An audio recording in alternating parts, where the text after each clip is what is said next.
Greetings, church. It is a little bit after 4 p.m. Today is Tuesday, the 13th of September 2022, and I am on my way back downtown, still in East Portland, and I'm not exactly sure what's going on with T-Mobile. That's my bus right there I was supposed to catch, and I didn't catch it. I didn't know it was coming, but I'm having trouble uploading the sermon that I preached yesterday at Pioneer Square Park after the suicide, and I got scolded by this African American guy.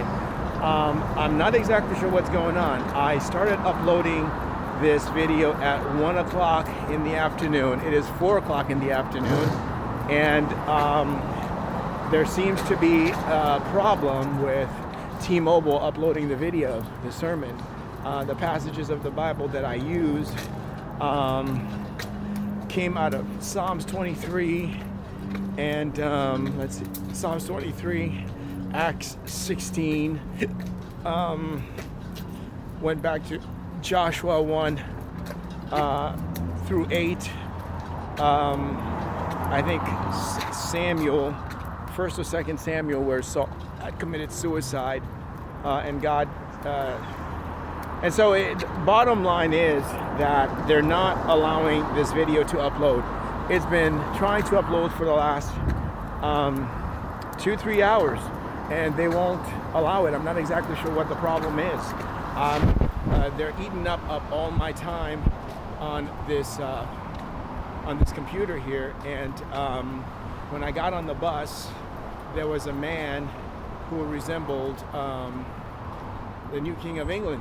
And I don't know what he was doing on there, and back in the day it would have been Jonathan Sabo.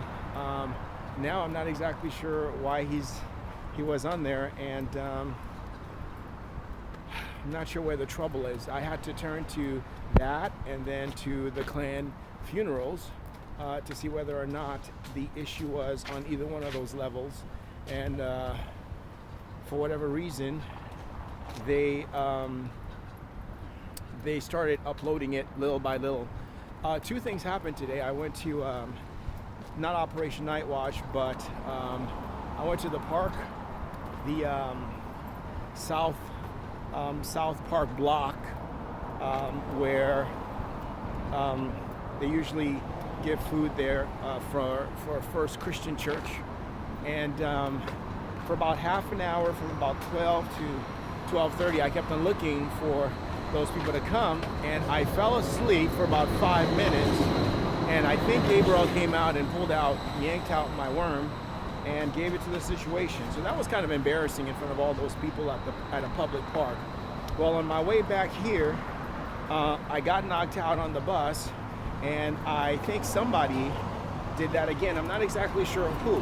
I'm saying this to you so that in the future, if I'm ever in your company in a church setting, in a church meeting, and I black out, would you use a different method to wake me up and not bring a Haitian woman or an African woman, any kind of woman, to just expose my genital and for them to put their mouth on it? I think that's just kind of uncalled for and publicly humiliating, you know what I mean? And I had to give it back to them, so I gave it back to them using this video machine here, which was probably kind of humbling, and then I put the hat back on them. But this is where things are at. This was not my mode of living when I was in Southern California. I did not have these issues with the American people in Grace Community Church. This place is going construction crazy behind me here, and now this building is fresh and brand new.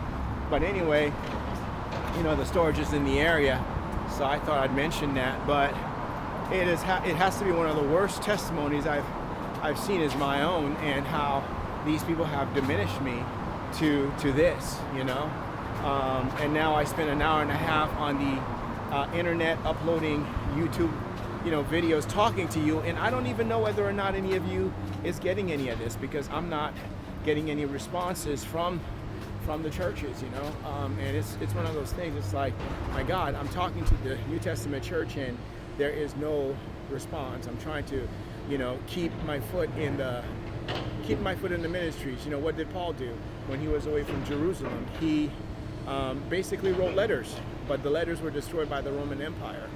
The letters were destroyed by the people who were opposing him. You know, the video before this, it was construction, and now here it is again, construction. But they're not really doing anything. You know, there's no drill. Just you can see behind me, they're digging up a hole.